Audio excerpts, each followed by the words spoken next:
Greetings. Thank you, everyone. Thank you for being here. Everybody at home, thank you for being here. Thank all of you for being here. Thank y'all for being here. Thank you, everyone. Thank you to this forest and the trees and all the people I've never met that built this place, you know, and all the beautiful people who have this place where we are at Mount Madonna Center here. For those of you who are at home, we're in the mountains outside of Santa Cruz, California, in the Pacific, overlooking the ocean and these magnificent forests. Thank you to Baba Haridas, who's really had the vision and built this place, the great yogi who came many decades ago and have cultivated this land that we're on. Thank you to the peoples who were here before any of us were here in these lands, taking care of these lands. Thank you to the spirit of this forest and the spirit of all the forests of all over the world where all the other people are, the spirits of the ocean, spirits of the rivers, spirits of the prairies, and the spirits of the sky. That's what we're going to do. Play to the sky, breathe, you know, be with the sky, be with the earth, be with the forest, be with the trees, be with our bodies, be with our minds, be with our hearts. And as we begin a super beautiful journey like we are doing right now, it's always a precious, wonderful moment to begin something that we have the sense has a lot, that can bring a lot of value to each of our lives. Bodhicitta. And so this bodhicitta, which is really the awakening mind, the awakening heart mind, to awaken into reality, really. But the wonderful thing of bodhicitta is its emphasis is when it's not really towards me, it's towards you. And then the same for you. For you, it's towards me. It's towards each other. It's like the turning as this is the language I got from beautiful, beloved Tenzin Bob, to turn your heart inside out. And he was such a shining example of that in my life and for so many people's lives. So giving thanks for Tenzin Bob in whichever bardo he is in. But as he was always pointing out, we all are currently in a bardo. We talk about that when we leave our bodies, when we pass away, that we enter into the bardos, the liminal space, the in-between space. But it's also even more important to remember that we're currently already in a bardo. We're in the bardo that is between birth and death. And we're also entering another bardo, a bardo of the beginning of a journey together. And then there'll be a middle, and then there'll be an end. So as we begin anything, when we begin anything, and any time we're doing anything in our life, when we begin, especially in the thing that we're going to do, is the type of thing where we're going to be concentrating our prana, concentrating our chi, creating a nice beautiful beam of our mind, opening our hearts up into staying connected to our greater universe, to our bigger universe, no? And it's not just yoga practice that we concentrate our prana, concentrate our chi. If these folks are just going to get together and they're just going to play music, it's dharan, it's a concentration, it's taking the chi and putting it in a singular stream, riding it along a rhythm. And that's what we're going to do. We're going to take our life force, we're going to take our chi, we're going to ride it along a rhythm so that we just feel good. That's what we came here ultimately to do, is numero uno, feel good, feel ourselves, feel connected to what our lives are all about. And inside of that, when we feel connected to what our lives are all about, then we can feel how it feels in our body when we start to kind of dedicate our practice, dedicate all the great things that we're doing in our lives to others in our life. And really how wonderful that feels. And now we tune into it, and even though so much of what we're doing in yoga practice, meditation practice, dharma practice, is we're taking care of ourselves. We've been feeling anxious, and maybe we've been feeling anxious pretty much our whole life. Anyone can relate? And sometimes you didn't even realize you've been feeling anxious. This is the problem with yoga practice. Sometimes you didn't even realize you're feeling anxious your whole life, and then you've opened up the yoga practice and it revealed that you've been feeling anxious your whole life. Before, I didn't even know I was feeling anxious. Now I have this new problem that I didn't even know it was there. Well, that's a beautiful thing, because we're revealing to ourselves, to our own minds, its inner patterns.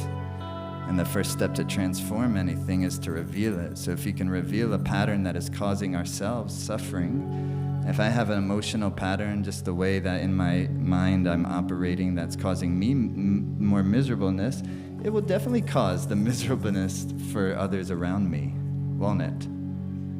So there's no such thing as being by ourselves. We're all interdependent with each other. So my bliss, my ability to experience bliss, is totally intertwined with my concern and my wish for you to also be able to experience that. Tenzin Bab, this beautiful teaching he gave us, he said, bodhicitta. Sometimes we say, well, it's not empathy. He said, it is empathy. It's such a complete empathy, but it's not just empathy. He called it empathy riding on bliss, is how he called bodhicitta. Empathy riding on bliss. What is this bliss? That's what we're here to hang out in and to discover and to be with and to feel inside of ourselves, not as some conceptual thing, not as something that hangs out as a philosophy in our mind, but as a way that we feel and a way that we live and hold ourselves in the world and the way that we move. This is the type of bliss. The bliss that can be with us when we're really suffering and having a super hard time. Because sometimes even in our immersion, we're going to be having at moments maybe a super hard time. But the hardest hard times is when we're not doing this type of stuff and we're having a super hard time. And maybe we feel really, really quite isolated and disconnected from the world and feel really lonely. Or maybe we feel just totally overwhelmed and we can't get any space to feel ourselves and anything in between. So when we're really suffering, we need bliss there to keep us good. And that's the wonderful thing of what real bliss. This is just a semantic bliss. What real bliss is, when we say follow your bliss from Joseph Campbell. But Joseph Campbell, I was told at least, said towards the end of his life, how wise would it have been if I also could have said follow your blisters? Because our real bliss is not something it's not pleasures. It's not following our pleasures. It's certainly not following our comforts. It's following our dharmas. And when you follow your dharma, it will get you to do things that are often quite uncomfortable. But you know that you must. And this is how you know it's dharma. You know that you must. It's not a thinking thing, it's a heart thing. So all of our dharmas are maybe different at some levels in terms of our path, but all of our dharmas have to do with taking care of each other. And most importantly, taking care of life. And that means just creativity, being creative, adding goodness to life in all the different ways that we do it. Giving a smile because you got a smile to give. And so, but if I'm going to give a smile, I have to have a smile to give. So that's what this is, generating the smile to give. No problem. It comes from an inner bliss. It comes from an inner knowingness, inner wisdom that we have that is totally natural to all of us, everyone. There's no human being that's not included in that. There's not any human being alive that is not totally capable of holding and does actually hold tremendous wisdom. But of course, though, it becomes obscured through emotional patterns. That's why the first sutra of Patanjali now begins the practice of yoga. Now Now is not some time that was in the past. Now, it wasn't when Patanjali was writing the Yoga Sutra. We don't even quite know when he wrote the Yoga Sutra, but we know it was sometime just before the turn of the millennium, sometime, a couple hundred BCE to a couple hundred CE. Somewhere in there, the Yoga Sutra was not really written, but it was told. And so now means right now. Now, at this moment, as we're beginning this now, is atta. There's an auspiciousness to now, this moment. In fact, we can take a look at what is the stars right now. Where is all the constellations, and where are the planets, and what constellation is on the eastern horizon there, and what constellation is on the western horizon there. And it would tell us something about this now that we're having together right now.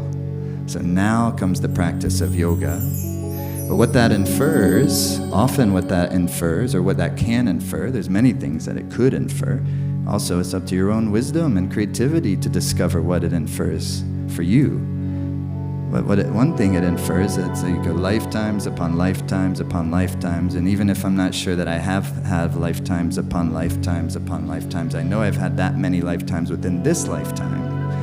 And all my attempts to try to get happy and to try not to suffer so much have often been kind of felt, at least, like coming up way short. And so then finally, now begins the practice of yoga. Now when you turn the mind towards the Dharma. But that's something one can't do necessarily quite easily, because all of the tendencies of the mind keep it moving in all of its old patternings and all of its older directions. So the difficult part of an immersion for the first couple days, even though it's still pretty fun the first couple days, but the difficult part for the first couple days, at first super fun right now, maybe, I hope, perhaps, maybe not, I don't know, maybe you're super nerd, maybe you were like, why am I even here? I have no idea what's going on out there, but here we are, nevertheless. The difficult part is that shift of the mind, and the mind will resist. So anytime we're going through a transformational process, and the reason why this is 14 straight years that we've been doing the same immersion at the same time is because it's amazing. And it takes in 4.5 days is short enough that we can do it. And then it's long enough, though, that we can really deliver substantive transformation. And so when we're about to take a moment of having substantive transformation, then what is the heart wish that you want to put at the seed of this transformation? Now is the moment we're doing that. It's to kind of tune into our less of our head and our thinking, and more of what is our heart feeling in our life right now, and for this coming year of our life in particular, and in particular, the next 12 years of our life. Because right now, what we have just as of in the last 12 hours, Jupiter, the Guru, the planet of wisdom and prosperity and the Dharma, the great benefic, has moved onto his throne, just as of in the last 12 hours, into what in Vedic astrology we call Pushya Nakshatra. This is the center point of Cancer, and it is the most powerful point of Jupiter in the sky, and it takes Jupiter 12 years to travel around the zodiac.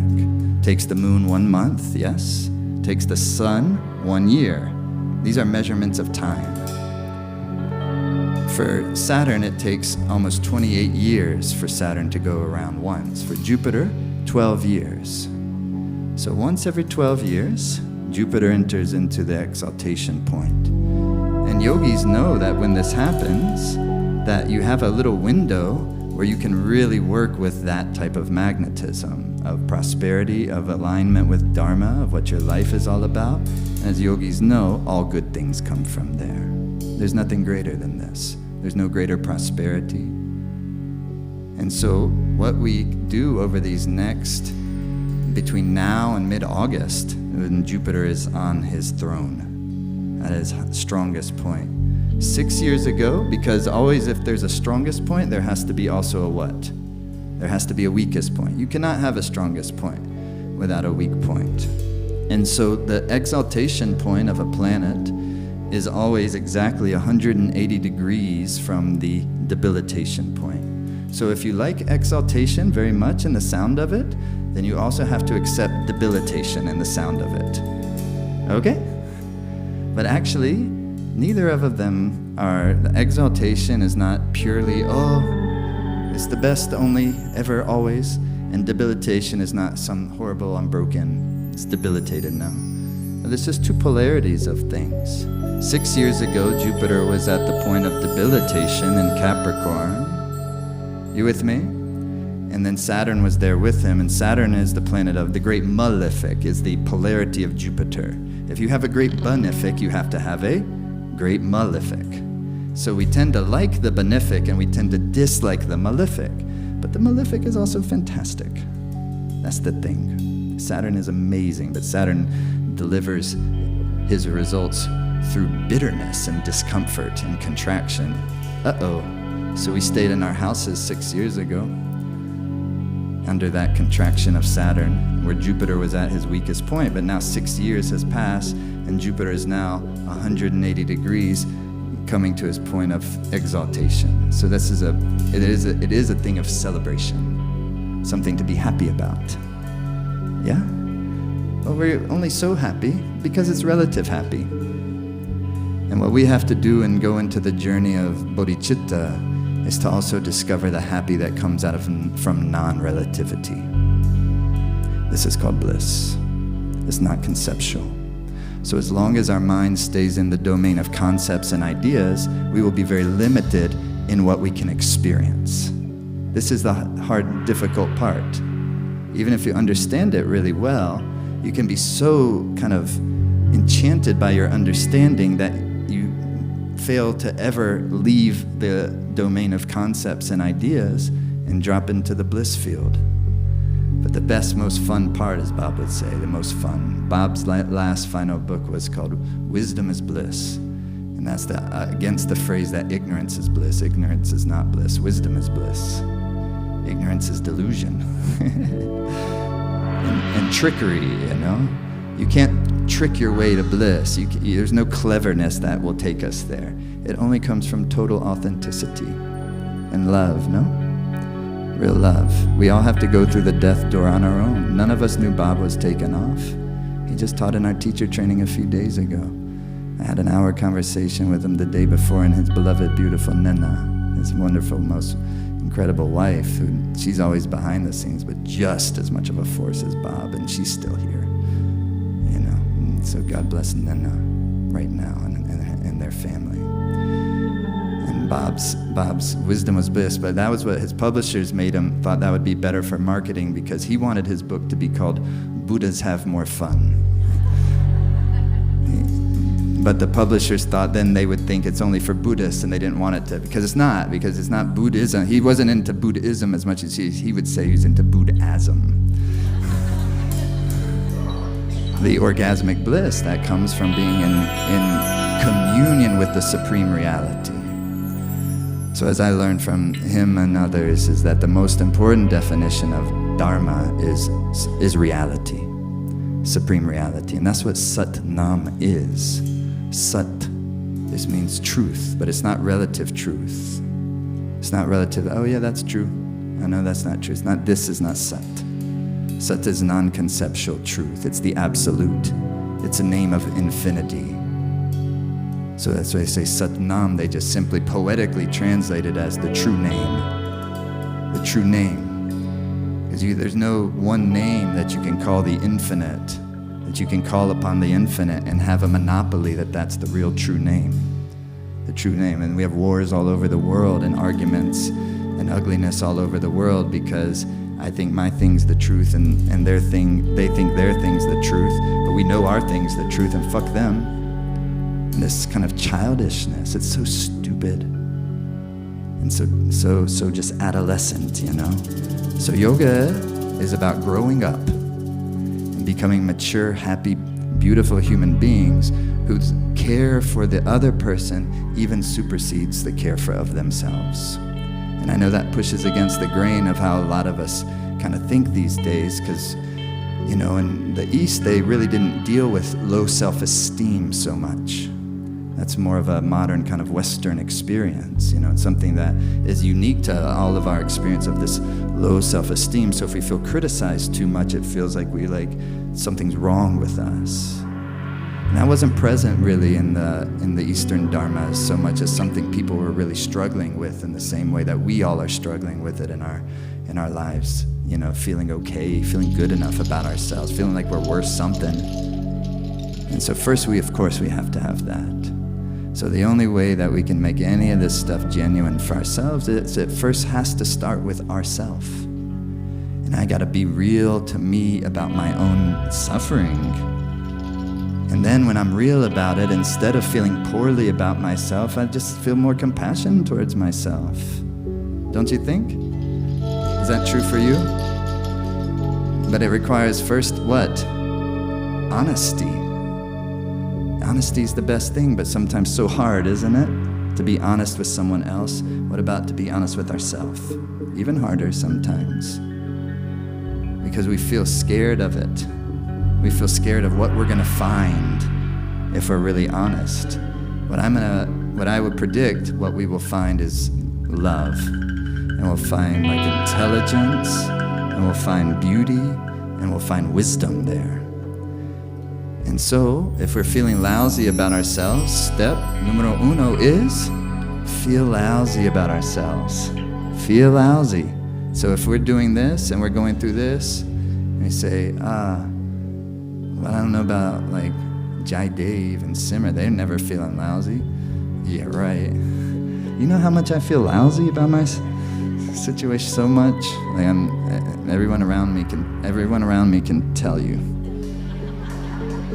how exceedingly grumpy I can get and be. So then I think about that and I just feel compassion for myself. And you just keep going. But then the whole thing though is when you're concentrating the chi and the prana and your mind opens up into infinity through Kundalini yoga practices, it's amazing. Then you feel comfortable feeling lousy about yourself because you don't actually feel lousy about yourself. We're only witnessing just actually, when we come down to it, they're superficial patterns of our mind. They're not even deep, but they feel deep because they've had such a grip on us for so long. You know what I'm saying? They feel deep, but then you reveal them to your awareness, and they're actually not deep. They're kind of silly after a while. They are part of what give us a sense of feeling okay and feeling safety is all of our neuroses. So that's the hard part of the immersion, as you're going through the first couple days, dropping some of these things that are sticky and they're trying to hold on, and yet you can kind of see their fallacy already, So there's usually in an immersion process, and I know a lot of you at home, maybe you're not signed up and you're not necessarily think you're doing the whole thing yet, but I think you may be. And you go through what I always refer to as a perturbation process, where at a certain point, there will be a this is not good to try to get people to join the immersion, but here we go. You feel perturbed. And sometimes that perturbed can feel quite loud and pronounced, and sometimes just quite subtle. But there's a little bit of a process that is happening. In other words, there's a pressure that is being generated. You just lean into it. And as if you're feeling rough or feeling agitated, step numero uno, just feel rough and feel agitated. But keep going. Keep going. It won't last. Keep going. But it won't last in particular because we're going to allow it. And so the mantra here, that Life Force Academy of how we practice, is right in line with all of the Yoga Sutras. And the practice of bodhicitta is allow everything, follow nothing. Allow everything, follow nothing. So tonight, as we begin our practice and we start to anchor our mind to the dharan, the point of focus, to create a singular stream, we use our breath point, and we use rhythm point as our anchor to drop our mind down from the surface, deep down below the surface. On the surface, lots of choppy waves. And that's normally where our mind is hanging out. In order to get the mind to drop down below the surface, it needs an anchor. You know how an anchor drops you down. So your anchor, as you know in yoga practice, one is the breath. But not just the breath as respiration, but breath as the carrier of the prana shakti. Breath as the carrier of the life force. So that's a different experience when you're meditating on your breath, or when you're trying to just get by meditating, I just simply mean trying to get your mind to only watch your breath and not watch everything else that is being produced within the chitta, in the space of the mind. So now now is the practice of yoga. In sutra number 2, yoga, chitta, vritti, nirodha. Yoga is the neutralization, the cessation of the many swirling waves of the mind. And that will lead into what we call samadhi. From dharan, from concentration, turns into dhyan, into meditative kind of splendor. And from that dhyan, you go into communion, into samadhi, or where we go into absorption, to samadhi. So absorption into what? It depends. It depends what your heart's devoted to. So as we begin in this moment and starting all of our journey, as we're moving through a transformational process, the question is, what do we wish to come out on the other side of that transformational process? Because the reason why it's so wonderful to go through a perturbed moment is because when you come out on the other side of that, it's glorious. It's amazing. So first day and a half sometimes, you can feel it. Sometimes it takes a day and a half. Sometimes it takes 2 days or so. You can feel the kind of pressure start to build and rise and a little edgy. You can usually feel it in yourself, and you can usually feel it in the collective. It's predictable. And at a certain point, which is also always predictable, it never doesn't happen, it opens up. And you go into bliss space. So if you find yourself perturbed, be comforted that this is part of going into real bliss space. So allow everything. Follow nothing. Allow means we're following. If I'm feeling angry, what do? Feel angry. Yeah, hopefully you feel safe enough in the space that this container that we're hanging out in, not only here in person and also at home. You feel safe enough to feel whatever you are feeling in your body. If you're feeling grief, if you're feeling joy, if you're feeling amazing and you're kind of feeling guilty because actually everybody's talking about all these bad things, but I feel really fucking good, and do I need to hide it? No. Also feel joy, But so that's the first part, which is allow everything. The second part is what? Follow nothing. What does this mean? This is just fundamentals, folks. Follow nothing means you don't follow the narratives and the stories that the feelings provoke, that the emotions provoke. While I'm in the practice of yoga, and I would kind of suggest that from now until the end of this course, we're kind of in the midst of the practice of yoga, is there's very little following the narratives of why am I like this? How did this happen?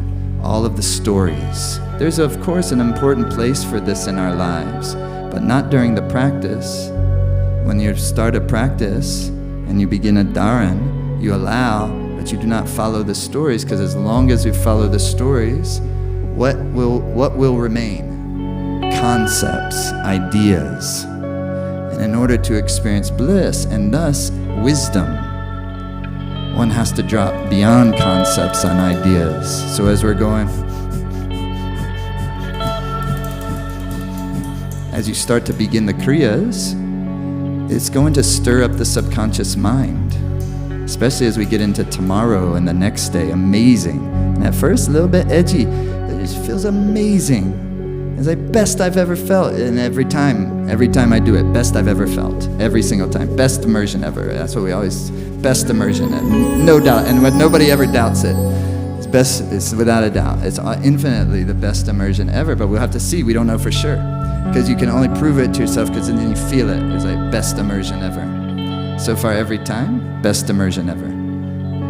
We wanted to go and the ridiculous frozen tundra of Woodstock, New York on the winter solstice, because I wanted to be with Bob, you know, and there we were, and thank God, you know, and 6 months to the day, here we are, solstice to solstice, so give thanks. Thank you all so much for being here. Thank you to my crew and our extraordinary Life Force Academy team. Thank you to these musicians, as Bob said in December, through their kindness, create this envelope, this sound envelope for our meditation. Okay, shall we? Please come on your hands and knees.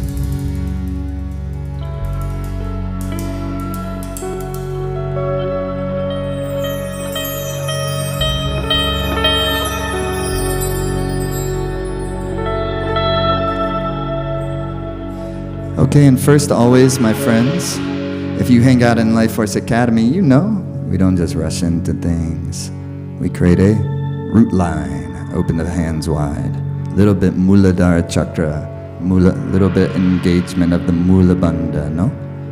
And you feel how your energy connects from your body down into the earth, and then cat-cow begins. Inhaling, the head is coming up, exhaling as the head is coming down, and you're not in a rush. In fact, what we really wish is you're not phoning it in, because you're a Kundalini person and you do it all the time, but instead like forever fresh. What we're trying to do in this moment as we begin this journey is to drop into our heart space and to attune our mind to the wish of our hearts. And my friends, what is it that you wish, and how is it that you wish to blossom in your life, really over these next 12 years, and in particular this year? And we have a magical time space between now and the next couple of months where you have all of Jupiter's blessing. You have the blessings of the Guru, full power. And nowadays we're a little confused of the Guru because there's all the documentaries about teachers that have become abusive and things like this. This is not the Guru. The Guru is not a person. The Guru is the living love force of wisdom that opens us up into supreme reality. The Guru is the most majestic thing. It is only through the Guru that real prosperity comes alive. This is shown in the astrological context as the 9th house of the zodiac, the final house of Dharma, which opens us up to our true nature, Satnam. So breathe with your body and put your breath and your body into a synchronized rhythm.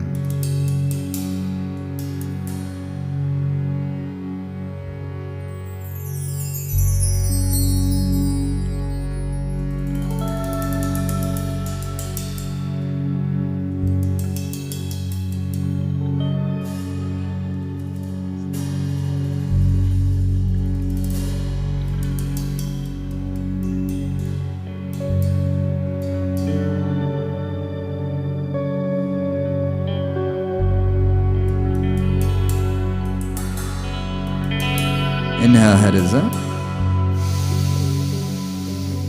Suspension of the breath, Mula Bandha, rectal sphincter engage.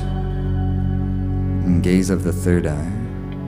Exhale, the head is down. Push all the breath out. Perfecto. And come sitting up on your heels, please. Come sitting up on your heels. And just like Nima, hands will be on the lap.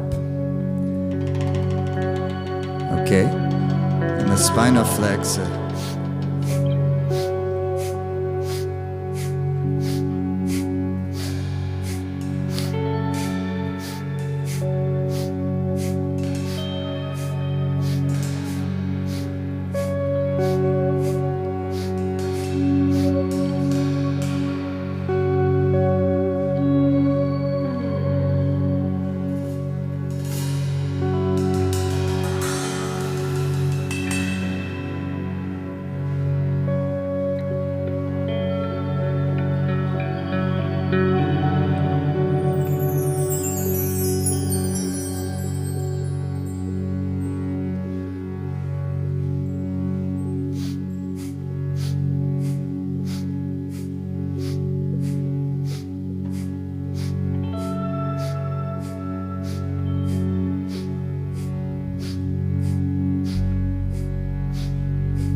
a sniff in and a sniff out. For the last minute, try less. Don't try so hard. Just little lift of your sternum. Do the rhythm with me.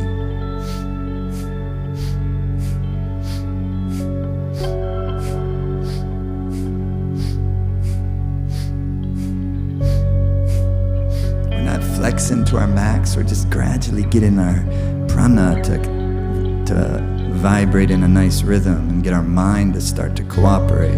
We're so concerned about flexing our spine that it agitates our mind. Yoga is about making the mind nice and blissful, though.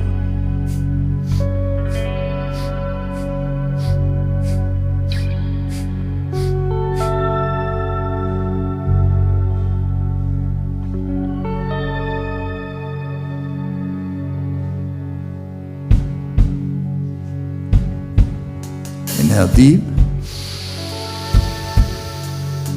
Suspend your breath, please. Keep the breath in. Soften your chest. Soften your mind. Hold the position. Eyes are closed. Through your nose, exhale. Push all your breath out. You must. Draw your navel in. Push the breath out, out. Now through your nose, inhale deeply. Suspension of the breath, soften the chest. Mula bandha, rectal sphincter, your genital sphincter, navel point up and in.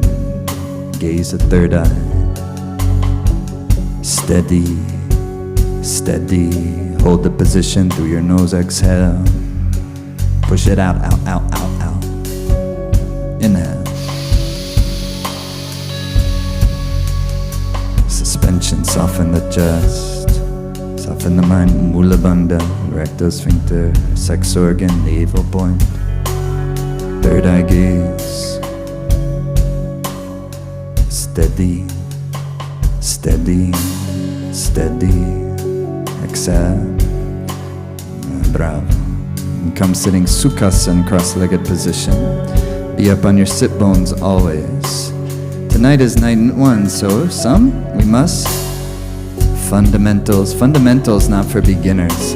Fundamentals most important for folks been doing it a long time, because we're the ones that we get all kind of phoning it in, and we're like, all right, spinal twist, and you just start and your posture looks lousy, if I'm telling the truth,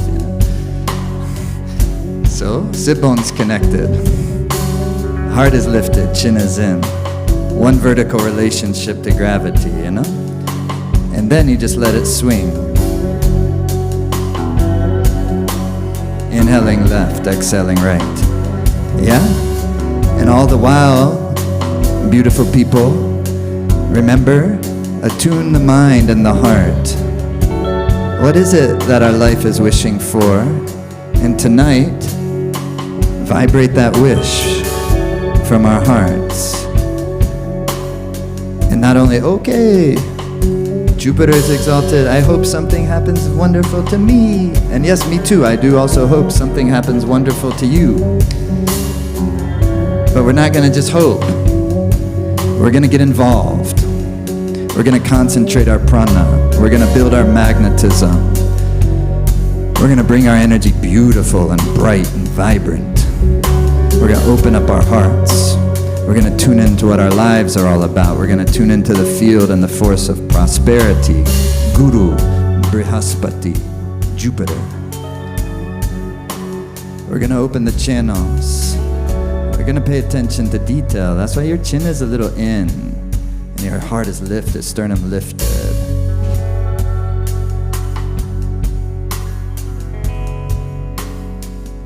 That's fantastic. Into the center, through your nose, take a deep inhale. Suspend the breath, soften your chest, soften your mind. Mula bandha, rectum, sex organ, navel point, steady. Gaze the third eye, steady, steady, steady, steady.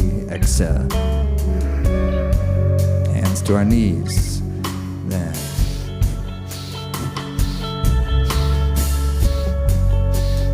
Bounce them up, release. Starting to kind of shed off the residue of all of our yesterdays. you know, and make the open space for all of our tomorrows. Shaping our realities. Not because we have some delusion that we're in charge, but that we do have some wisdom and some skillfulness that we can align with what is real, with what is true, with what is good. Into the rhythm we go.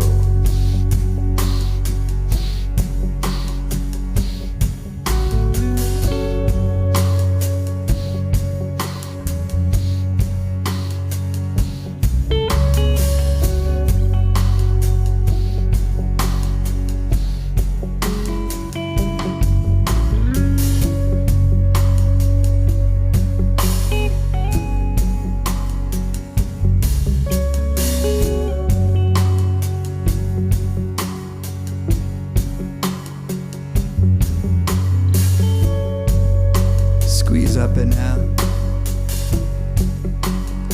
Exhale, release. Fantastic. Take the Gyan Mudra, that's the wisdom seal. So the middle finger is Shani, Saturn. The ring finger is Surya, Sun. The pinky finger is Buddha, Buddhi, Mercury. The index is Guru, Jupiter. So this is the wisdom seal. Take the index to the thumb, Ahankara, your sense of what you are. You take it to the wisdom seal. Hands to the legs. It's like Nima there, yeah? One vertical relationship with gravity. It's a lifted heart, Jalandhar Ban. The tucked chin. Always sit bones connected down through our nose. Inhale. Through our nose. Exhale. Push the breath. Out, out, out, out. Mula Bandha to push the breath out. Uddiyana Bandha to push the breath out. Inhale deeply. With the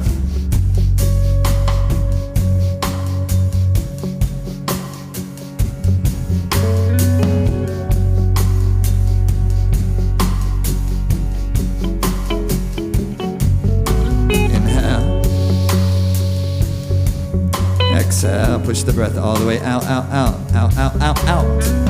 This time, try a little less hard. Inhale. Lighter with the breath, lighter the breath with the... If your whole upper body is moving, it seems too heavy. A little lighter. The only thing that is really moving is the little pulse of the navel below your belly button, the abdomen. But it takes a little practice. If your whole upper body is moving, just okay, a little more practice. But the idea is make it light and make it rhythmic. It's not a super heavy breath. I'm not going, I'm not. It's super light. It's like, I can make it powerful by keep it soft and light, because my power comes from point of the navel and rhythm feel. It doesn't have to be strong to be power. Not, in fact, often it's the opposite. But if you're just learning, at first, you might have to give it something. And your exhalation and inhalation are equalized. The exhale is not stronger than the inhale. Equal strength. Hit the rhythm.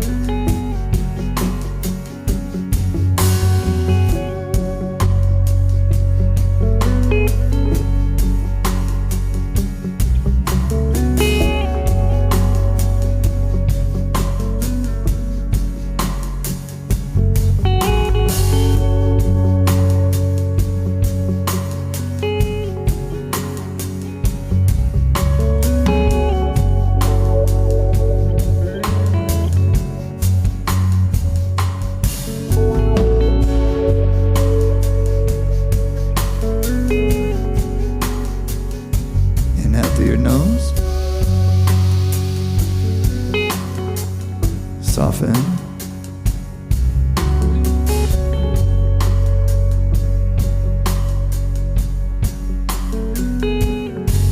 Exhale. Okay, we're getting the nice feel. We're gonna keep going.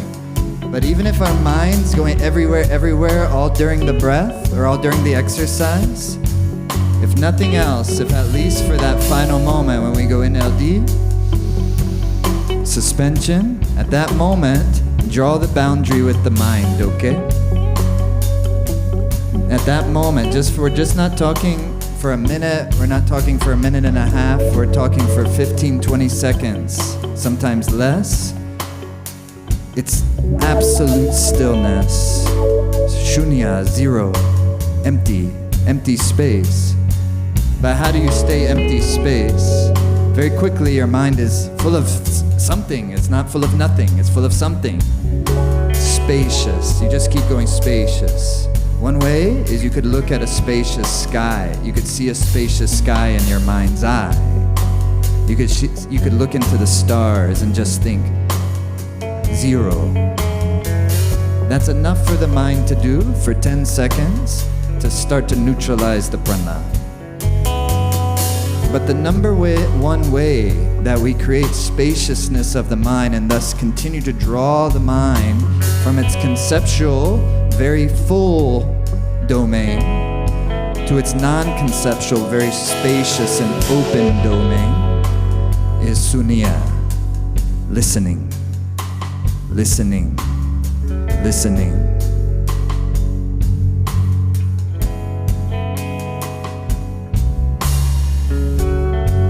Zero, listening. Listen to the space. Listen inside the space. Listen to the sky space. Inhale. Through the nose, exhale. Listening. Inhale.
Sunya.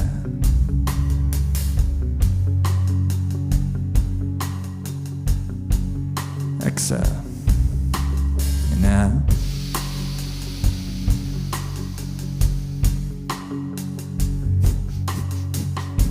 Pulse your navel. This time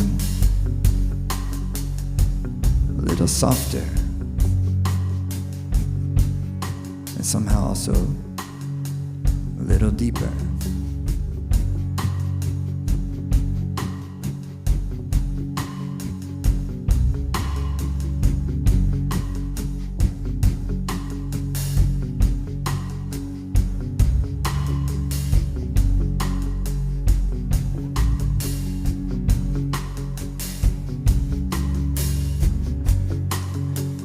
Ride the rhythm, pulse the navel, allow everything. Follow nothing, ride the rhythm.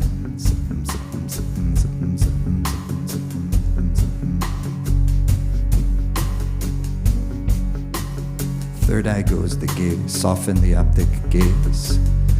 Kind of draw it up towards where the root of your nose meets your skull bone. Pulse the navel.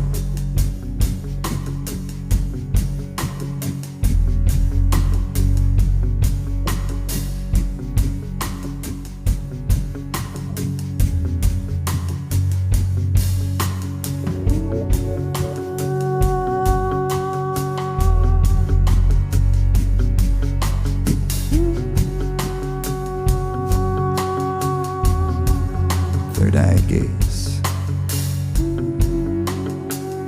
Oh, it's so boring. It's just the same thing over and over. And yet you haven't concentrated barely even once. Ride the rhythm.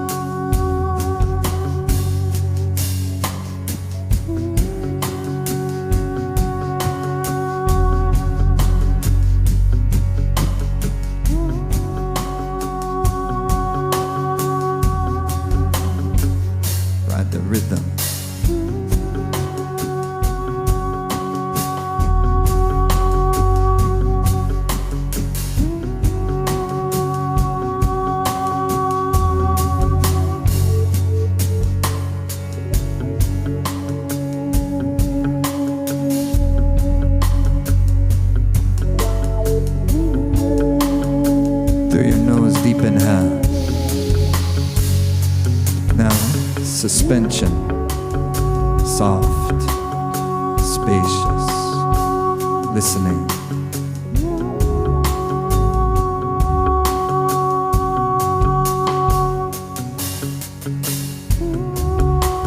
Exhale and come onto your back.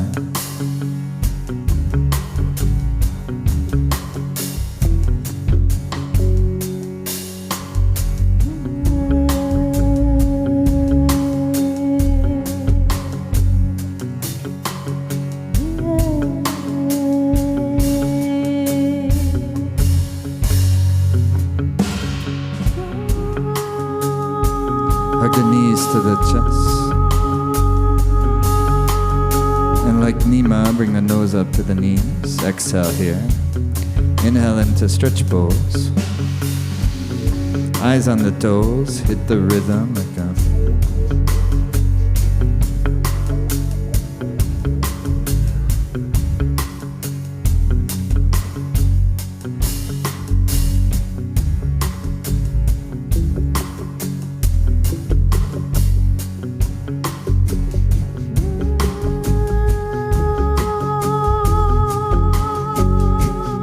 posture. Deep inhale through your nose. Mulaband, pelvic floor in, sex organ in, navel point in. Relax. Bravo. Ladies, if you're on your moon cycle, you can relax during stretch pose. If you're in the heavy part of it, not too much mula bandha. Stay soft. Otherwise, use the bandhas, use the navel point.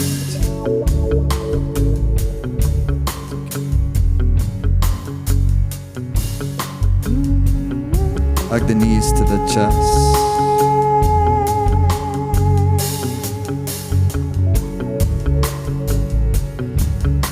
Bring the nose up to the knees. Exhale here. Inhale into stretch pose.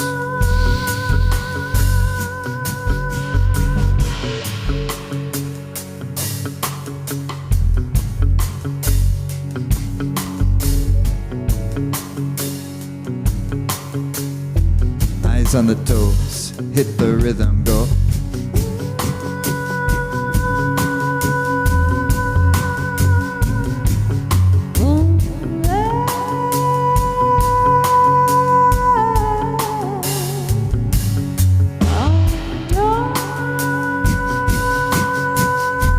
Inhale deep. Mulaband, navel in, so it shakes a little. In, relax.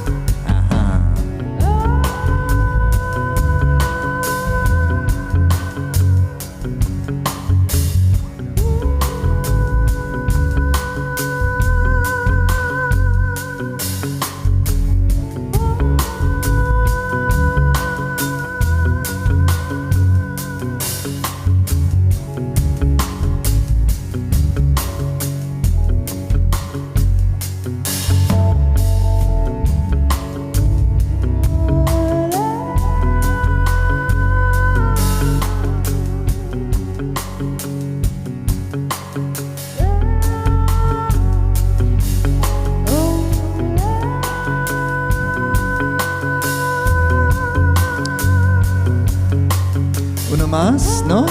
Third time's a charm? No? We must. This is the summer solstice.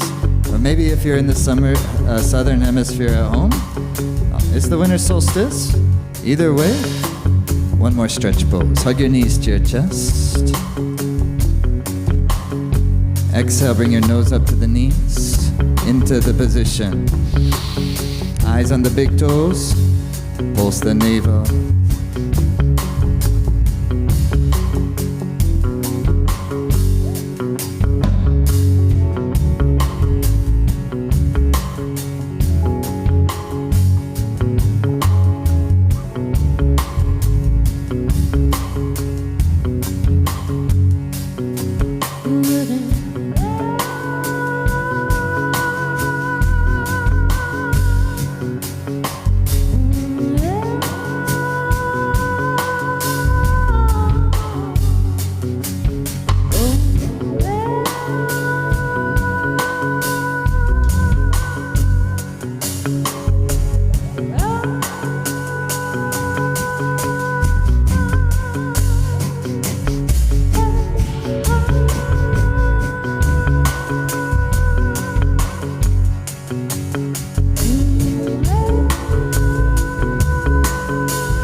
Like when I'm typing while y'all are up in stretch pose. Keep going. Inhale. Relax. Good job.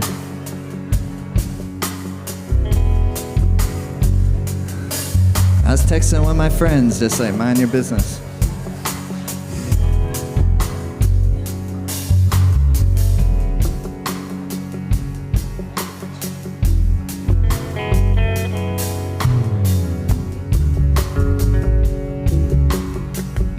Hug the knees to the chest, rock a few times. That was beautiful, y'all. Good job with a stretch pose.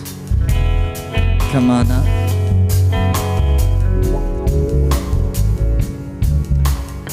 Come on.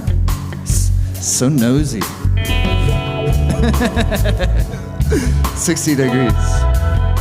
How we doing, folks? Are you that mad at me already? No, we're just doing those stretch poses. Stretch posing. You don't like stretch posing? Do you like aura charging? Come, 60 degrees. Come on, but we must be on the sit bones. And always, little sips of water. Little sips of water. And so for 3 minutes, you maintain this position. Exhale. Shoulders release down. Extend through your arms. Sit bones into the ground. Inhale. Pulse the navel. Now we have 3 minutes to complete.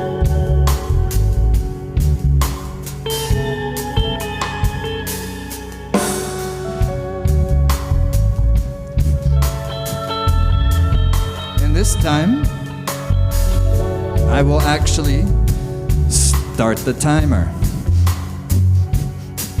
So, beautiful friends, you know, cheer up.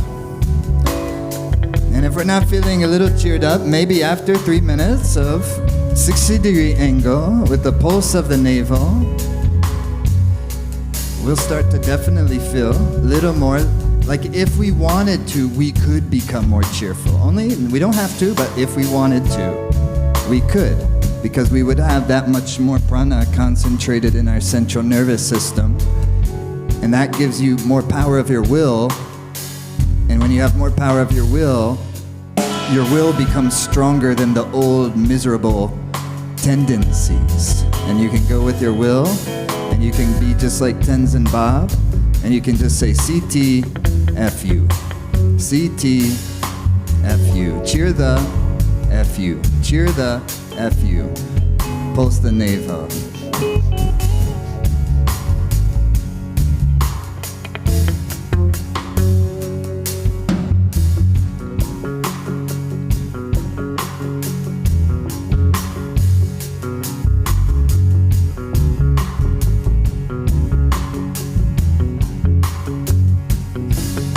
90 seconds, no bend in the elbows.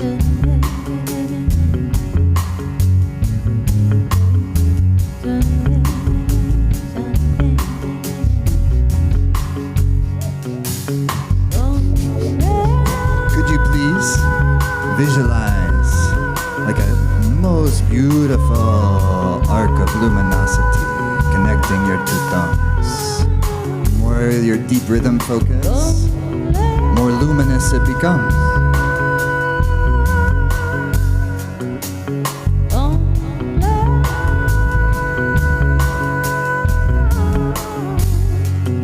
With the rhythm, your breath, when you're doing a nice breath of fire like this, it sounds like a nice shaker. It's not angry, it's not aggressive, it's rhythmically smooth and deep and interesting and pulsing and feels good. Pulse the rhythm.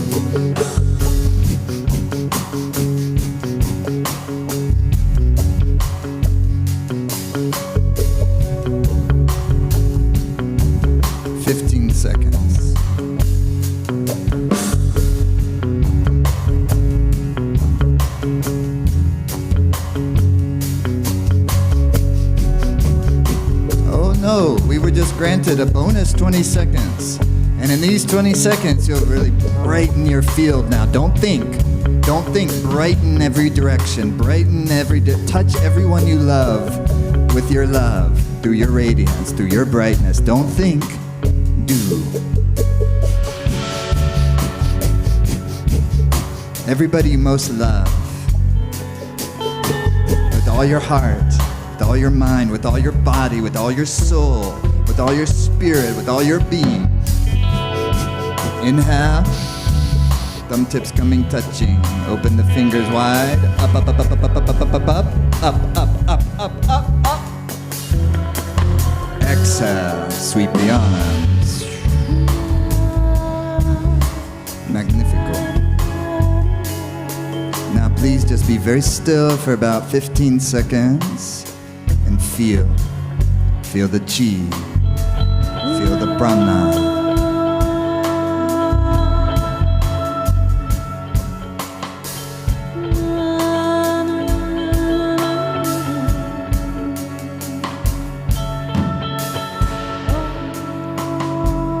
Fabulous. Inhale, please. And exhale. In a certain way, it doesn't get any more complicated than that the entire time. But we are just gonna keep going deeper. Stretch the legs wide like a V shape. Stretch the legs wide like a V shape.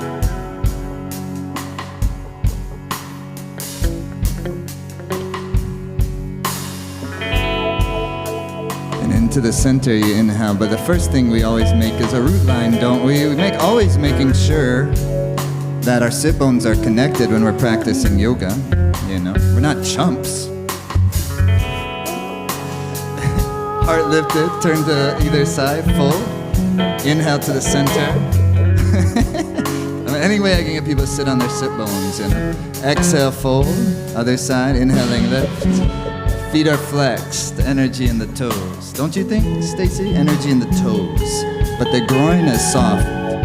The science of Kriya practice and the science and the art of asana practice is knowing what is engaged and what is soft, what is erect and what is open and receptive. So you have erect toes in this case, but the groin is very soft. We're not collapsing our chest because we're doing the same stretch that we did in PE class some years ago, that now all of a sudden we're trying to touch our toes. Who said anything about touching the toes? Inhale to the center. Open your life nerve. Nourish your body. Breathe with it. Put your body, your breath, and your mind in one synchronized rhythm.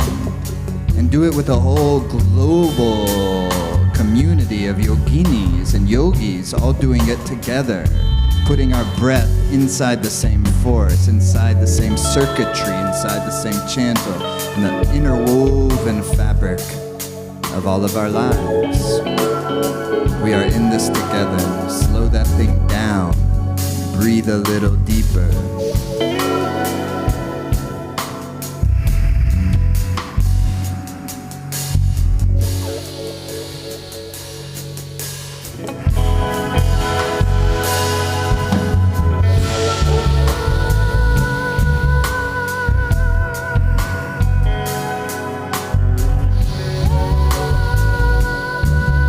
How about less concern of your flexibility? How about more concern with how great, how magnificent, how deep your breath is and how good it feels when it vibrates the cells and the tissues and it starts to infuse your blood with oxygen and prana. And that prana is bliss. Prana is wisdom. Prana is love. That's what life force is. Life force is love. Life force is intelligence. Life force is energy. Life force is beauty. Life force is innate intelligence. Life force is wisdom. Life force is love. Follow the breath current. Every inhalation, you let it fill you. Or no, it is like stretching the legs. No, let it fill you. Then fold and let the life nerve kind of be soft and supple. When you inhale and it opens up your heart center and you can feel like maybe even already a little orgasmic feeling in your chest. Why not?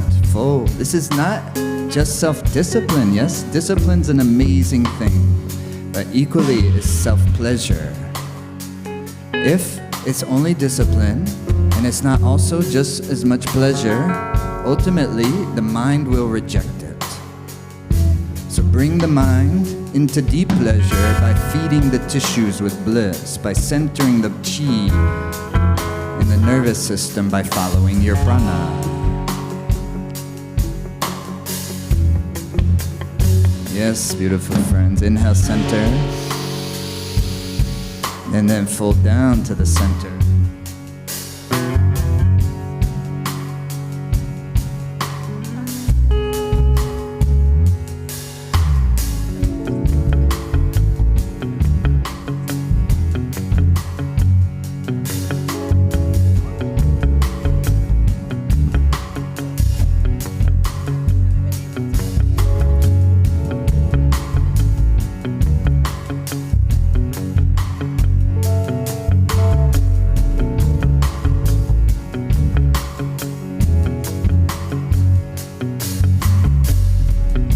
Shake your legs. Yeah, and come again onto your backs.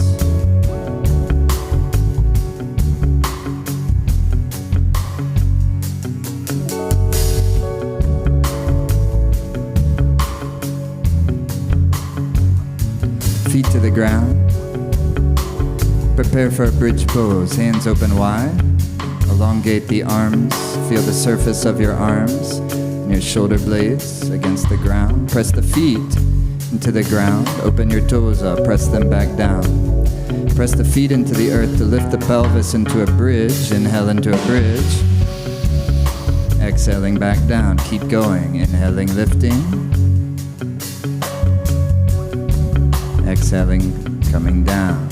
Mindful, conscious. Breathe. Feel.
into the position. Pulse the navel, breath of fire.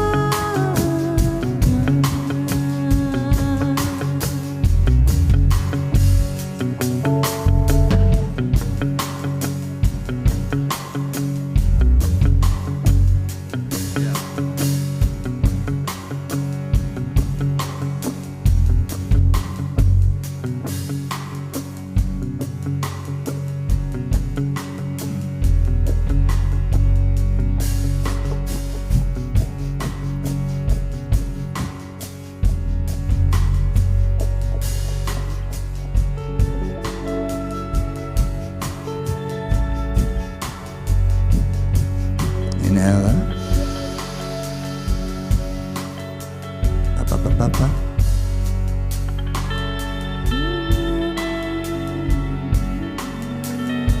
Exhale down.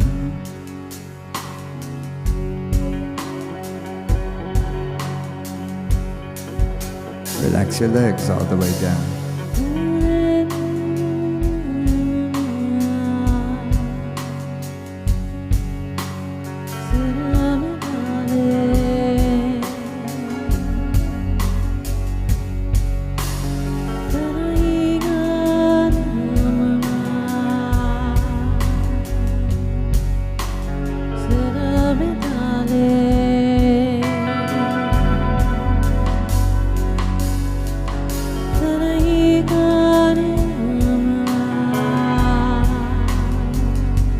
Listening.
Just kind of melt.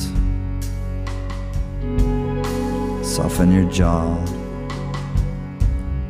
Soften your tongue. Soften your face. Soften your cheeks. Soften your cheekbones. Soften your ambition. Soften your chest. Your mind and your body already knows what all of this means. Your mind knows soft. Your body knows soft. Soften your back. Soften the space. Soften the feel.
Soften the pelvis. Soften the digestive organs. Soften the jaw. Soften your lips. Soften your nose. Soften your fingers. Soften your belly. Soften your toes. Soften your feet. Soften the soles of your feet. Soften your knees. And let the bliss in. Soften. And let the bliss in. Soften. And let the bliss in. Soften.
Feel your whole body kind of vibrating in a beautiful, blissful luminosity. It's not something that's apart from you or outside of you, but rather, in fact, it's the very nucleus of you. Finally, shining forth, filling all your tissues, revitalizing all your organs, taking care of all of your life and all of the circumstances, the great love intelligence, that which grew you in your mother's womb, that which turned her blood into milk, to the great kindness of life, the great compassion force.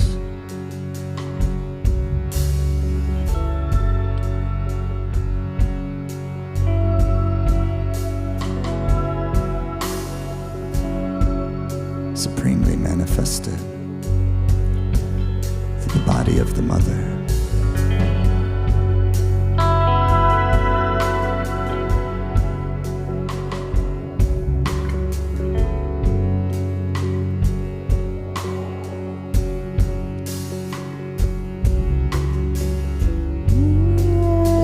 And feel into our hearts. And what is our wish that we have? From our hearts into the great heart. Vibrate our wish. Vibrate your prayer.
deep.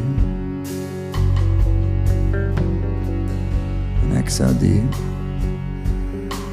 And please inhale deep.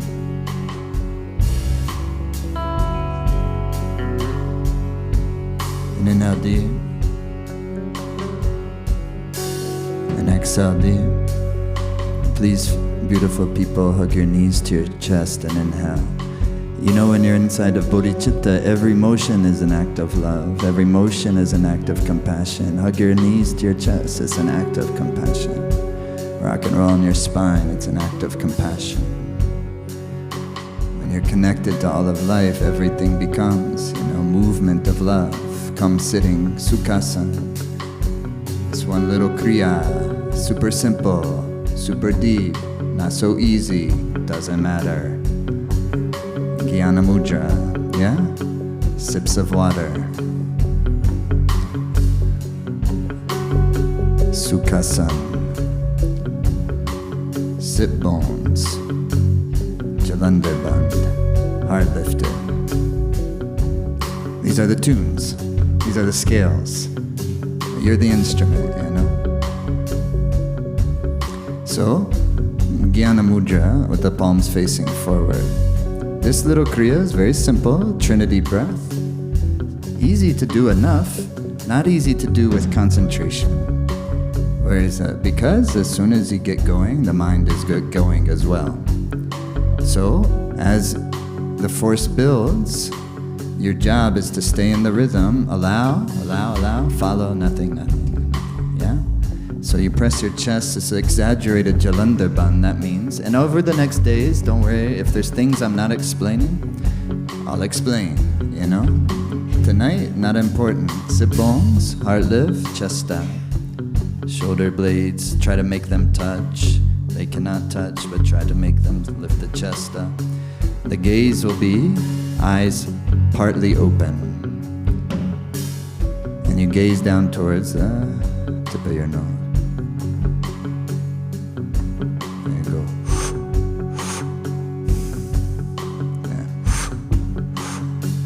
So it's a two-stroke.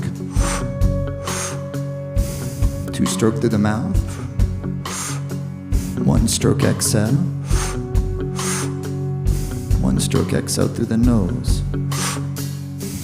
Keep going.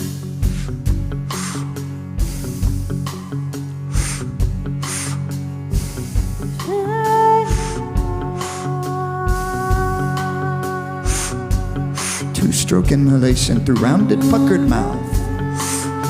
One stroke exhalation through the nose, lifting your diaphragm.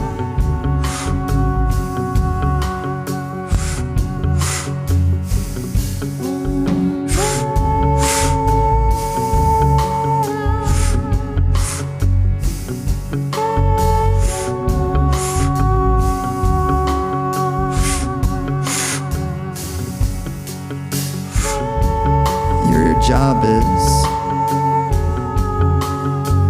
on every exhale, to try to push as much out as you can with the time of the rhythm feel.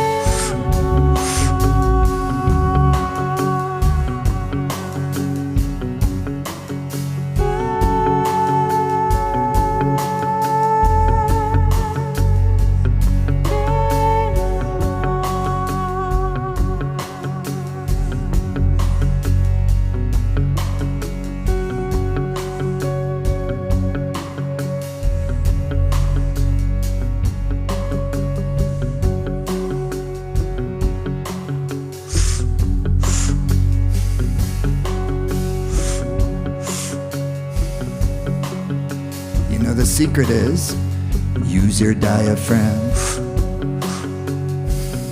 Every exhale, diaphragm. If you draw your navel in with every exhale, it'll lift your diaphragm. Your diaphragm is getting stuck, And when your diaphragm is getting stuck, big part of your vitality, of your mind and your body and your chi becomes compromised. So over the next couple of days, loosening and softening of the diaphragmatic muscle, activating the power point of the navel, the nabi below your belly button. So beautiful, people.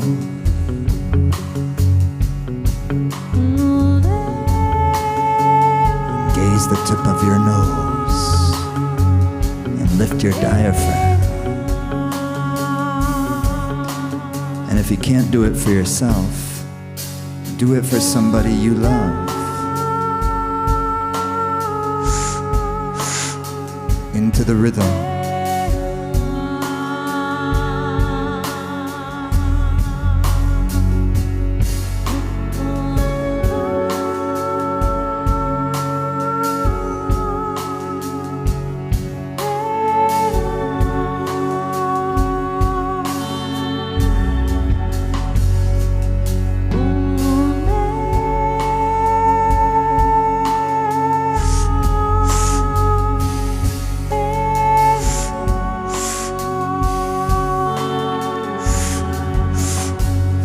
Problem,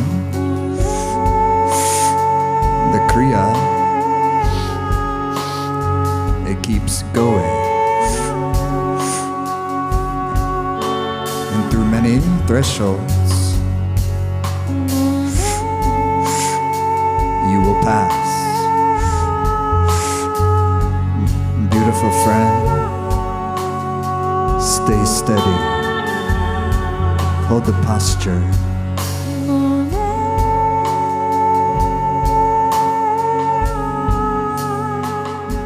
Body language that is elegant. It's tall.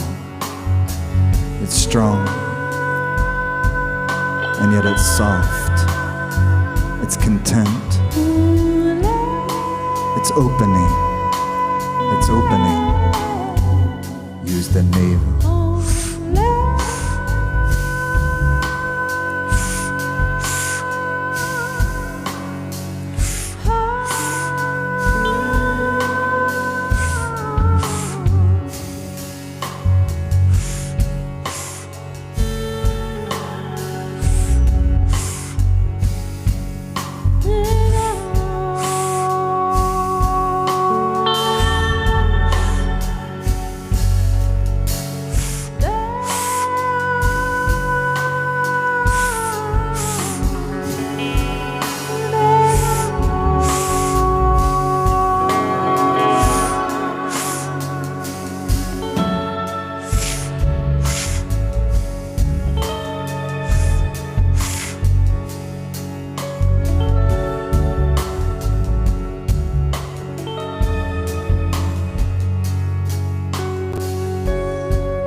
Your diaphragm, why not?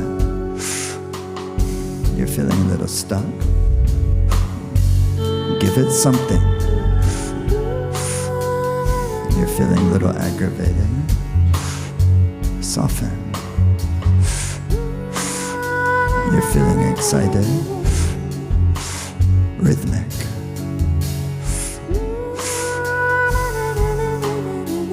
You're feeling sleepy.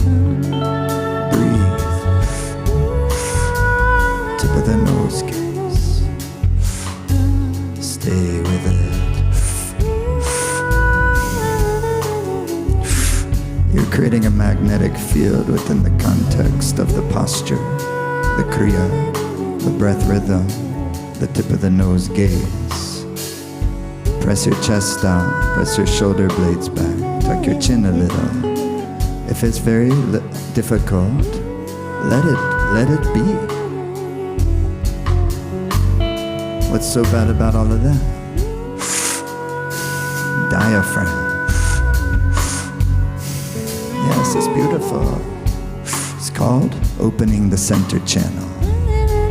It's called connecting your deep subconscious field with all your history and all your lifetimes and all your family and all your childhood, and connecting it to your wisdom, and connecting it to your heart, and connecting it into the greater field where everything heals, where everything is uplifted, where everything is embraced, where everything is loved, where everything is fully accepted.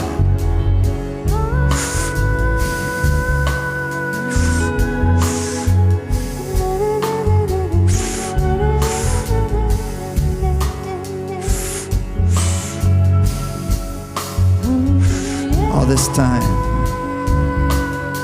we've been trying to define our beauty. Our beauty is incomprehensible. It's beyond conception. It's beyond definition. Breathe.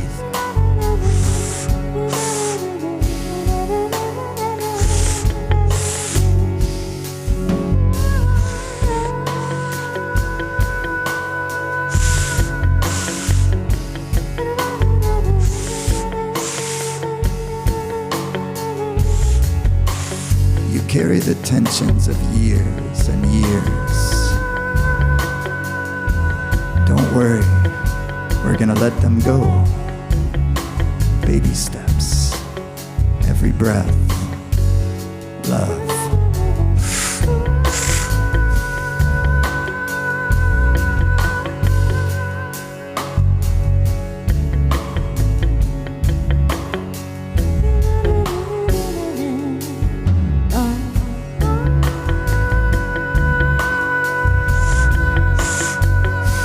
Use the diaphragm.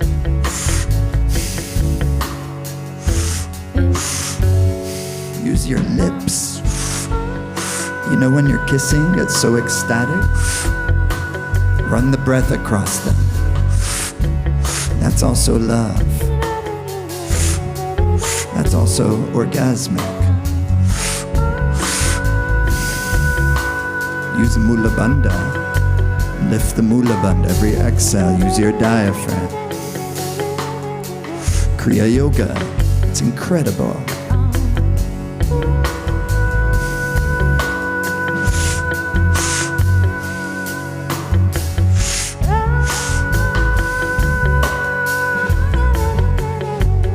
Stay with it.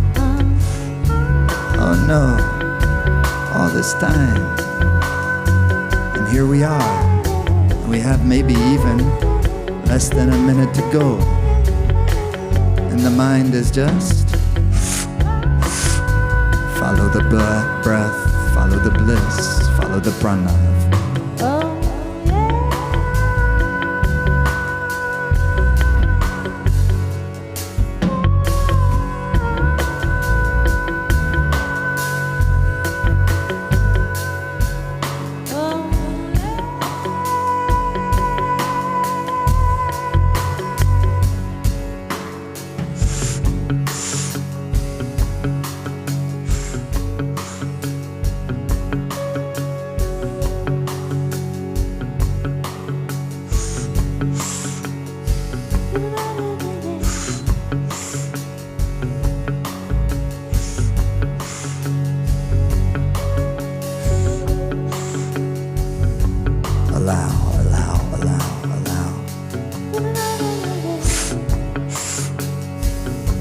The nose gaze through your O-shaped mouth. Inhale deep. Hold your posture perfectly steady. Mula Bandha. Lift the rectum, sex organ, navel. Make your mind soft, your chest soft, your posture elegant, still, listening. Hold the position exactly, and through your nose exhale. And through the O-shaped mouth, take a deep inhale. Press your palms in pranam, prayer mudra, center of your chest. not casually. Mula Bandha, lift, chest soft, press the palms with maximum force. So the hands shake. You must press them like a cannon. Hold the space. Do not let the mind go everywhere. Do the O-shaped mouth. Inhale. Close your eyes. Mula Bandha. Press your palms. Squeeze from the base of your spine up to the top. Press them so the hands shake. You must press them. Uno mas. Rectum, sex organ, navel, soft chest, but then press the palms, press them. Third eye gaze, press them. Squeeze your spine now, press them, press them. Relax.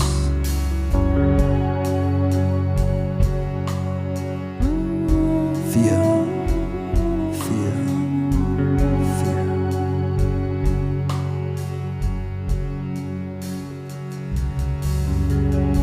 Meditative zone, find yourself on your back. Find yourself on your back.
Bring your breath into your body a little more deeply.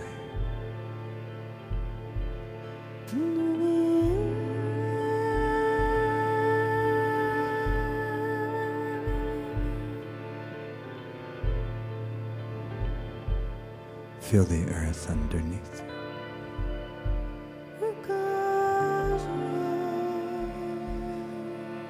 Be nourished by her. Let her hold you.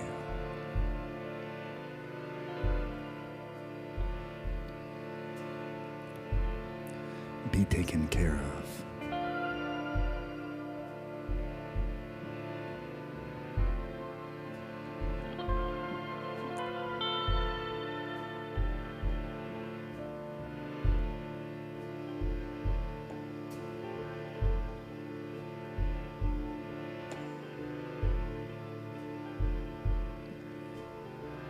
Even our mother had a mother who had a mother who had a mother. The infinite line of mothers of which we all come.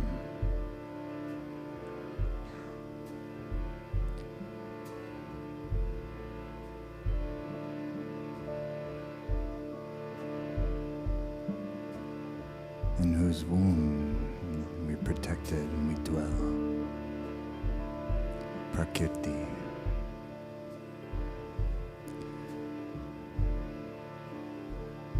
The Supreme Mother. The whole universe is birthed from her womb. Inhale deeply. Exhale deeply. Rotate your wrists. Inhale deeply. Exhale deeply. Rotate your ankles. You're coming alive again in a whole new way. Already, even in just one night. Hug your knees to the chest and cat stretch to each side.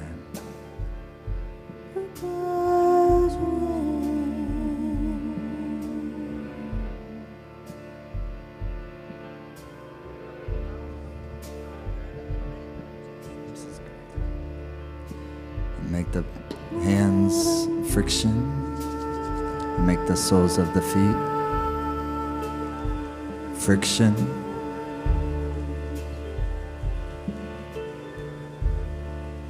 Take the knees to the chest. Rock a couple of times. Come onto the sit bones for one final time. But this is the best time.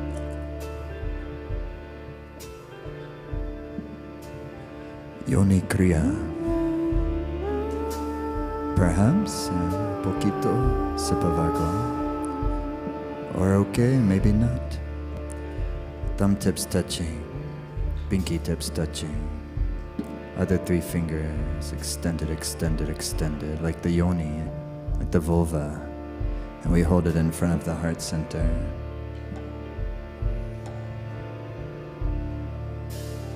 So beautiful, so elegant, so divine.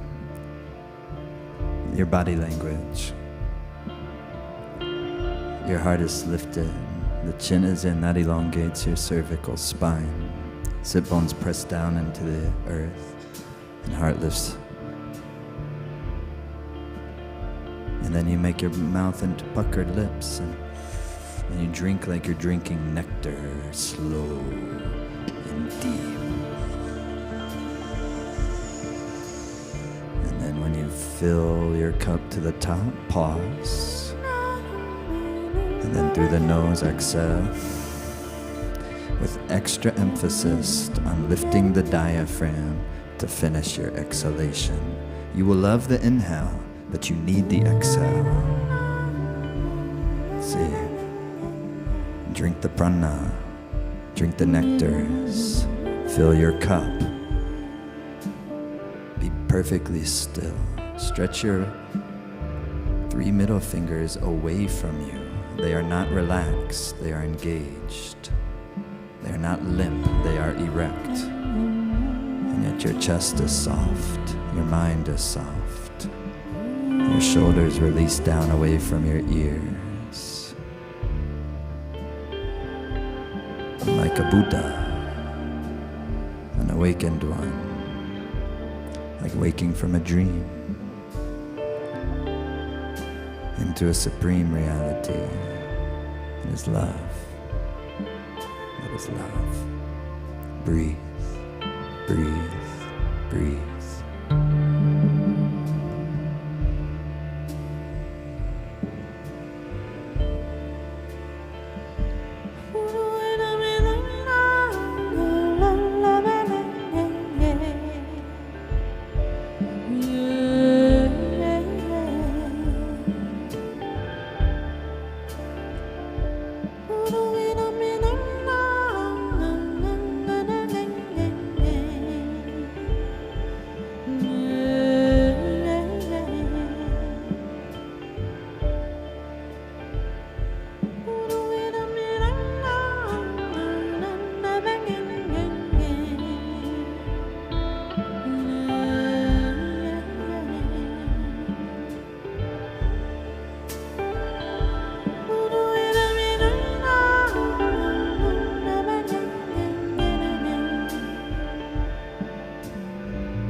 Drink deeply from that well.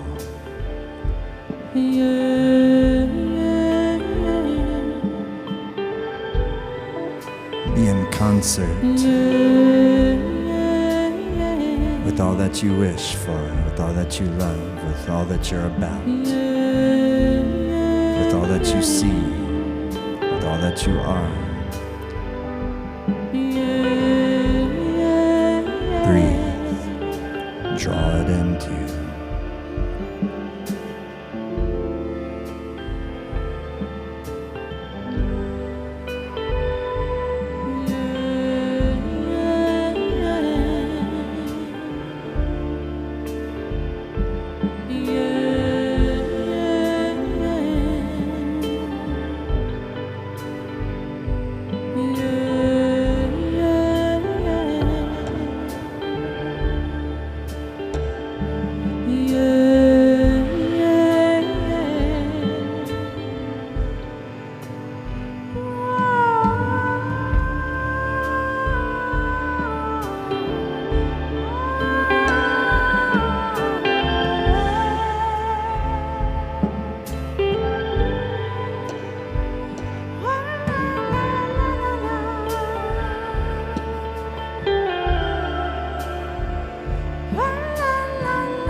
deepen the breath. Finish every exhalation. Use your diaphragm. Then take the deepest drink.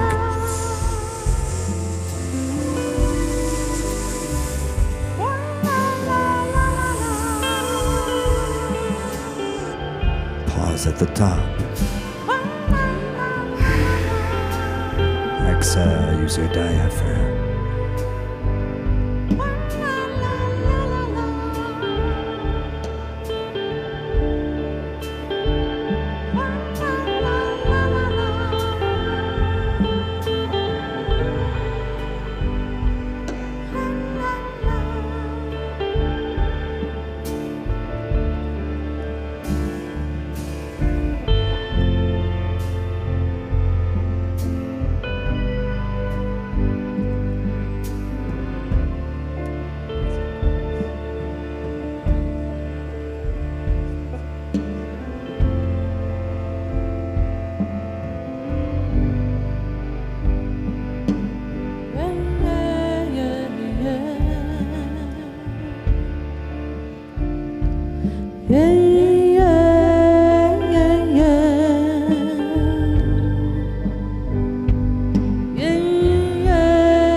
Posture.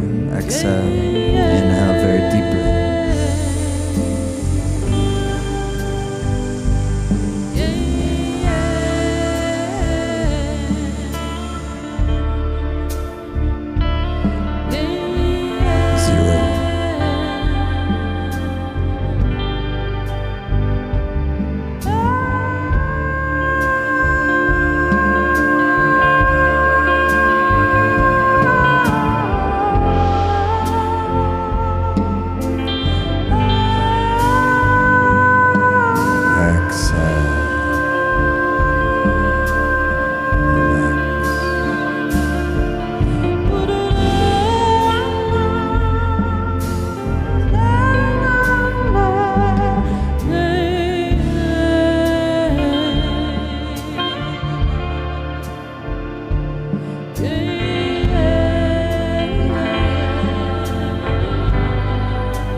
The great heart, vibrate your wish.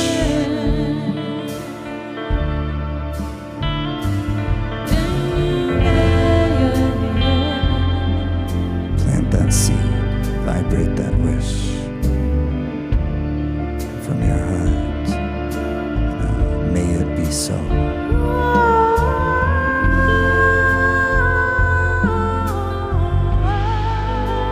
it be so.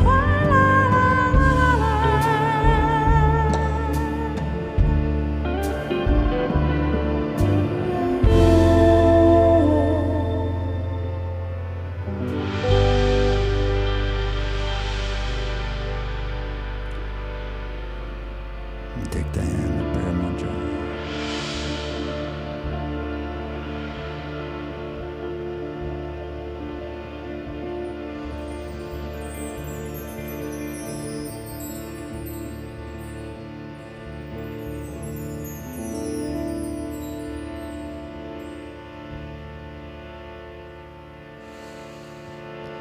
So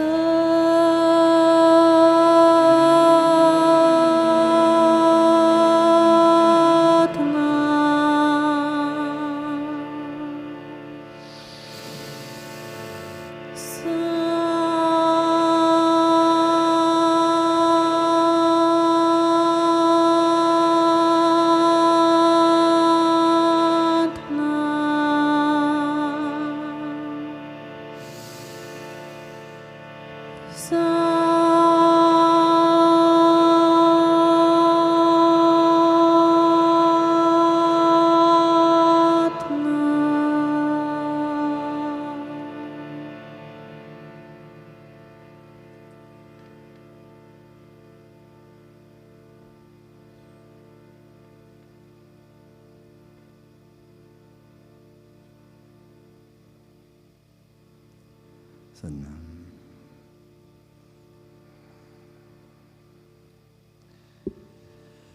Okay, great job, everybody. Take your arms out like this and just shake them out a little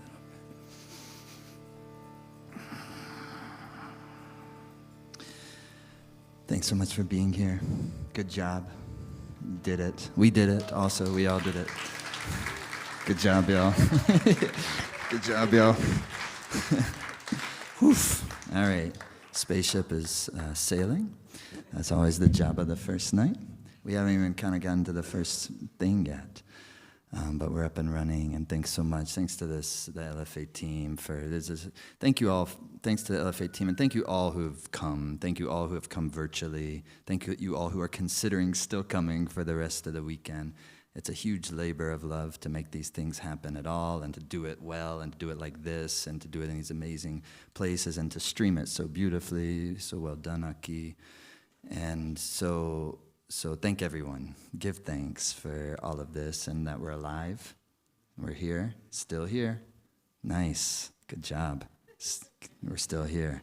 Even if we weren't, also good job. Tenzin Bob. Good job, Bob. Good fucking job.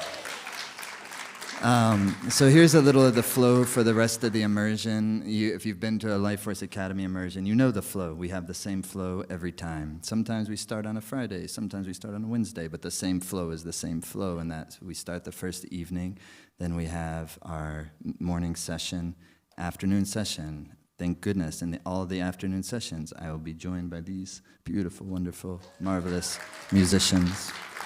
Got our brother Walker, Ryan, Scotty, Yata, Simrat. They're going to be here with us every afternoon.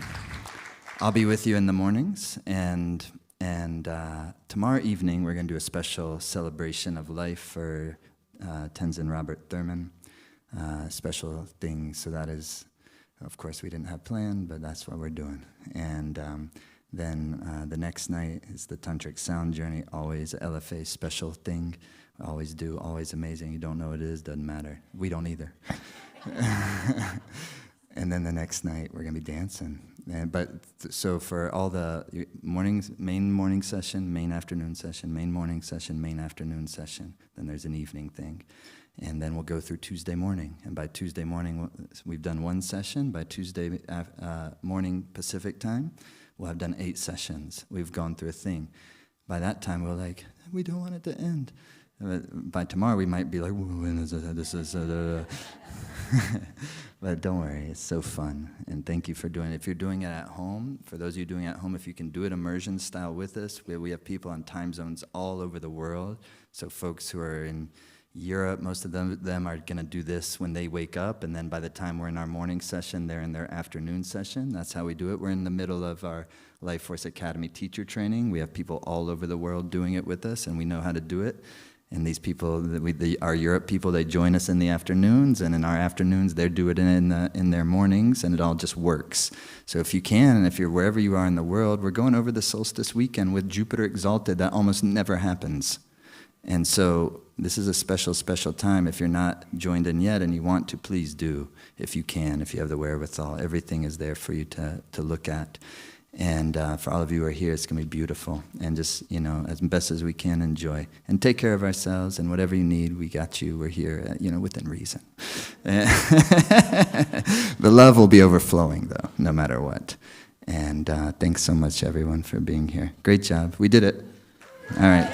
We did the first session, that's all. It's not that impressive. Yeah, we got 7 more to go. Satnam. See you later.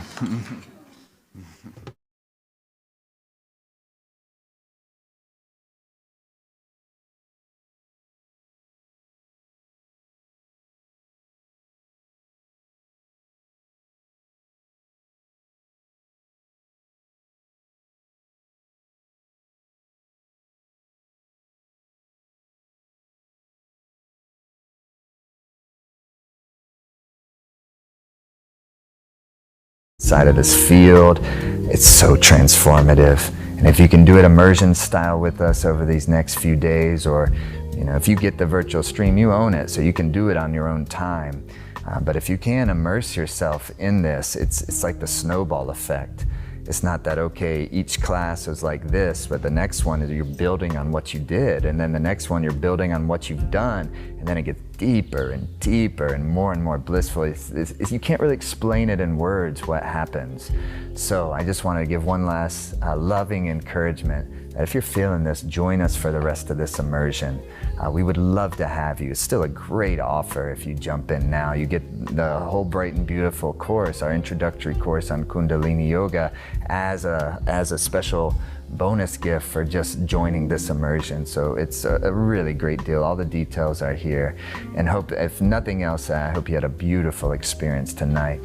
Lots of love to you. Happy solstice, happy Jupiter in exaltation, and hope to see you, hope to have you with us the rest of the immersion. Sat Nam.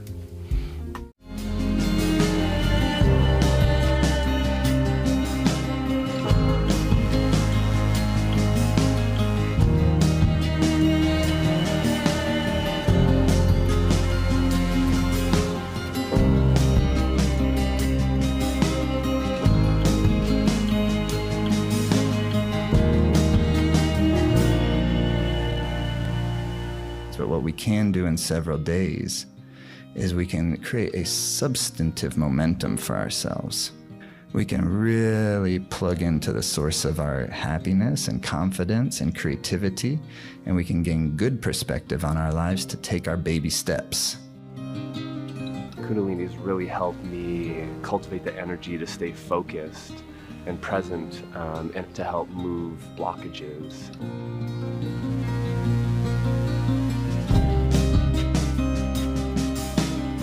Doing it online is kind of almost doing it in present. It's like really, you get the same exactly benefits.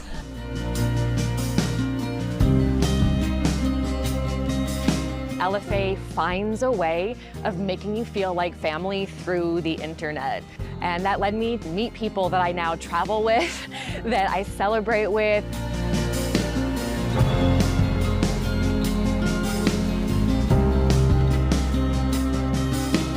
My first online session, the shift in my thinking, in my attitude, the increased happiness, it's like nothing else that I've ever done online. Nothing else.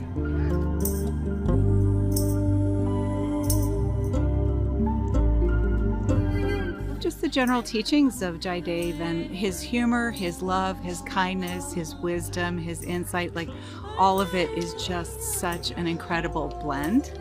If we can create a little bit of time to not only do good exercises, center our life force, but to also arouse our wish for real happiness in the conditions of happiness, which means that I'm wishing for you to have real happiness in the conditions of happiness.